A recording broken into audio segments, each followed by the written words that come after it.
Okay,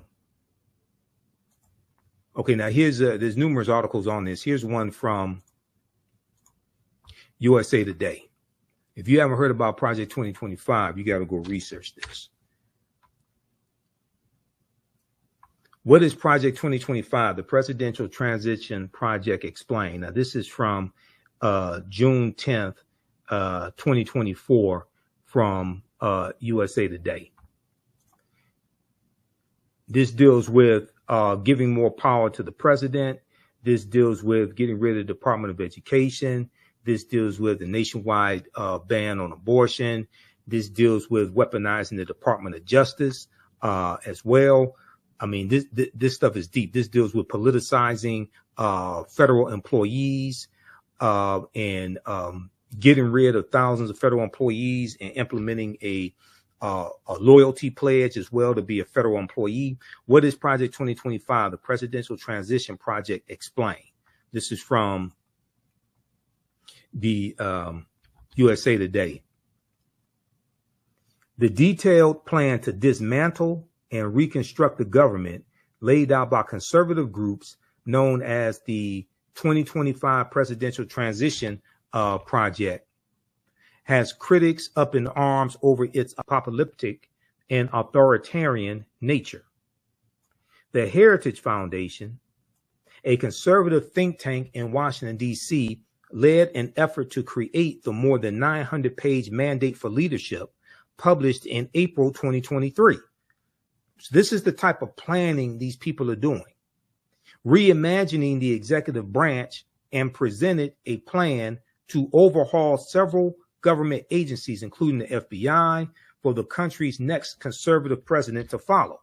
Now, the Heritage Foundation did something similar in 1980 with their mandate for leadership. And and that was a book in 1980 that contained 2,000 policies they wanted the Reagan administration to adopt. The Reagan administration adopted 60% of those policies in the first administration of Ronald Reagan. And these were a lot of anti-African-American policies. These policies calling for smaller government, attacking poverty programs, all different types of negative things like this. According to the project's website, the playbook provides a governing agenda and a lineup of people ready to implement it to, quote, rescue the country from the grip of the radical left. Rescue the country from the grip of the radical left. It includes a domestic and foreign policy agenda, a list of personnel, training, and a 180-day playbook. Read the rest of this here. Dealing with Project 2025. Okay, there are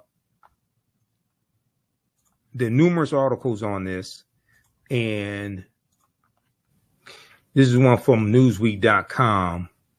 Now, this is the Republican National Committee chair. This is Michael Steele, who's African American, and he's confronting. So on the weekend on MSNBC, co-hosted by Michael Steele, they just had the guy who's the head of the Heritage Foundation on the show. They had him on this weekend. It was Saturday. They had him on Saturday, June 22nd. Ex-RNC chair confronts Republican on Project 2025 plan to gut government, 2024. Michael Steele, former chairman of the Republican National Committee, confronted Kevin Roberts, president of the Heritage Foundation, on Saturday over Project 2025, a plan that includes firing up to 50,000 federal government workers. A plan that includes firing up to 50,000 federal government workers. Now, African Americans make up 18.4% of the 370,000 federal employees. So when you talk about firing 50,000 federal government workers, you're talking about firing a lot of African Americans. In August 2023, conservative think tank, the Heritage Foundation, in collaboration with other right-leaning groups, published its Project 2025. According to its official website, the project aims to pave the way for an effective conservative administration by using a policy agenda, personnel, training and a 180-day playbook should the GOP win the 2024 election, should Donald Trump win. This is what they're saying. Proposals include reintroducing legislation making it easier to fire federal employees, prosecution for distributing abortion pills by mail, and abolishing recently established diversity, equity, and inclusion DEI initiatives at the Department of Defense. However, one of the most significant proposals is a plan to reintroduce Schedule F, a Trump-era executive order rescinded by President Joe Biden. Okay, research Schedule F, the Schedule F employees, rescinded by President Joe Biden, that would see tens of thousands of federal workers reclassified, making them easier to fire. Once again, African Americans are 18.4% of federal employees. While the Trump campaign has previously said outside groups do not speak for the former president, Project 2025's 1,000-page proposal was drafted with input from a long list of former Trump administration officials who are poised to fill top ranks of a potential new administration, according to the Associated Press. Newsweek has reached out to Trump's campaign via email for comment. Now, during Saturday's MSNBC's The Weekend, former RNC chair Michael Steele, who is African American and the co-host of the program, he discussed the specific proposal of replacing federal workers, asking Kevin Roberts, a Republican and the head of the Heritage Foundation, about who will be replacing them. Quote, talk to us about what that looks like if Heritage is calling for removing 50,000 federal employees. Who are you replacing them with, and where do they come from? I suspect a lot of those people you are talking about have been in the federal service for a long time and served not just Republican administrations, but also Democratic administrations, Michael Steele said.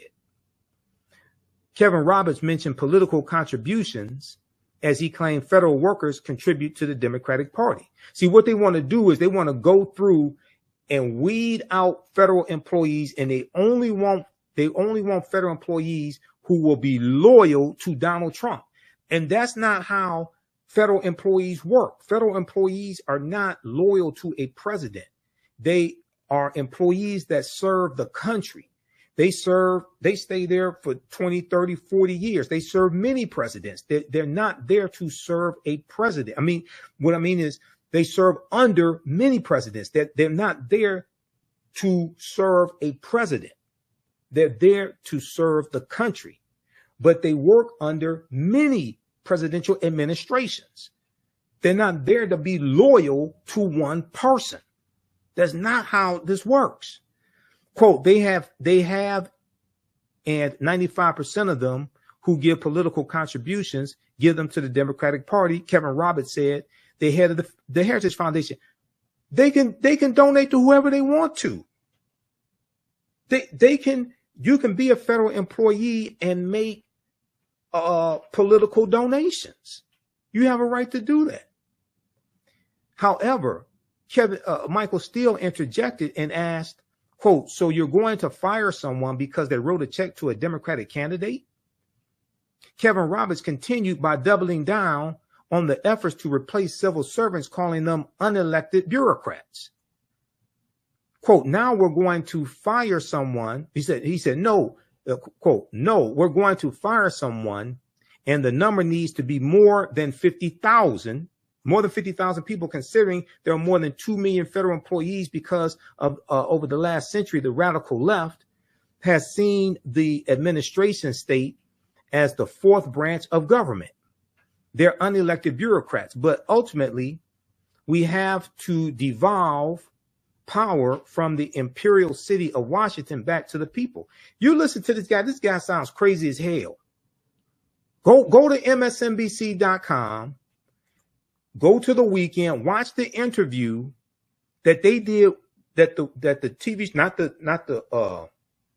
the pop artist, The Weeknd, not him, the political show on MSNBC, The Weeknd, okay, with Michael Steele and Simone and Menendez. Okay, go watch that. They interviewed Kevin Roberts Saturday, June 22nd, 2024. This dude sounds like a Trump bobblehead full of conspiracy theories. And he's the head of the Heritage Foundation. This is the organization that created Project 2025. Not only that, the 226 federal judges that Donald Trump got confirmed, and the 3 Supreme Court judges, those judges came from lists submitted to him from the Heritage Foundation and the Federalist Society. Go research that.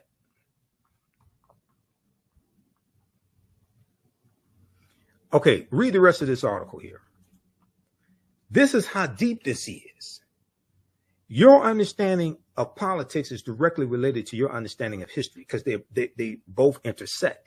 And when we study history from 1800 through 1970, and we're going to end in 1971 with Richard Nixon declaring his war on drugs after he ran for president in 1968 and won in 1968, and he won on the platform of law and order, which basically means lock up black people, protect white people.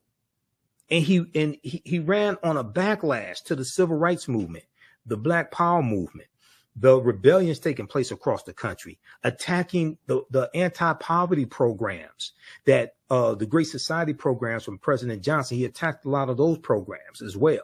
Okay. So so how do you all like this type of information? Give us a thumbs up, give us a heart, give us a like. This is a very, very timely class, and this helps you to better understand what's taking place in the country right now, dealing with politics, news, events, people reclaiming the Confederacy. We just did a story on Roland Martin Unfiltered where 2 schools in Virginia just voted to rename the schools after Confederate heroes, because they changed the names of the schools in 2020 when you had a racial reckoning taking place in this country because of the killing of George Floyd. Now you see a recalibration. Now you see people trying to go back to the way it was because they want to hold on to white supremacy. You have a lot of people that want to hold on to the Confederacy. We're going to deal with the Confederacy in the class, but nations don't name schools and don't have monuments honoring traitors to that nation. The Confederacy, these were traitors who committed treason based upon Article 3, Section 3 of the U.S. Constitution. The U.S. Constitution defines treason. And they committed treason based upon Article 3, Section 3 of the U.S. Constitution. Visit our website, AfricanHistoryNetwork.com. AfricanHistoryNetwork.com, so you can register for this full 12-week online history course. And I'm getting ready to, as soon as I finish this broadcast, we're going to jump in the class in my online school and start teaching class number 1. So these classes will be on Saturdays, 4 p.m. Eastern Standard Time. We're running a little behind schedule today, so I had to get everything set up. But go to our website, AfricanHistoryNetwork.com, scroll down the page. You'll see the second class that I teach, Black Resistance Movements, Christopher Columbus, the Haitian Revolution, and Black Power Movement, 1492 to 1968. We do that on Sundays, 4 p.m. Eastern Standard Time. So click right here to register for the second course. You can register for the course bundle for both classes on sale for $120. Click right here to register for the course bundle. This content is PG-13, so you can use this with your children also. I don't do a lot of cursing. It's nothing like that. It's a very visual class. So we have 200 slides in the PowerPoint presentation, video clips that we look at, book references, 80 to 100 articles. And then we have class number 1 of Ancient Kemet, the Moors, and the Ma'afa, Understand the Transatlantic Slave Trade. Click right here to register for that. And the class lesson plan is here for the full course. You can download the class lesson plan. Okay, so there's a ton of information that we cover in this class. I'm just giving you a brief overview. Okay, so have you all learned anything so far? How do you all like this type of information? And who still needs to register for this class? So when we scroll down, we look at some of the other content that we'll cover. We'll look at archaeological discoveries that keep causing the scientists and archaeologists and paleontologists to push the timelines back. And these are archaeological discoveries that show an African presence in parts of the world earlier than people thought. Okay, so there was one good article, Recap Humans Are 100,000 Years Older Than We Thought. This is from the New York Post. We'll look at the lost city. There were two lost cities of Egypt. One, dazzling Aten, which was discovered a few years ago, but then also Tanis Heraklion, which was discovered about 2013. Tanis Heraklion, the lost city of Egypt.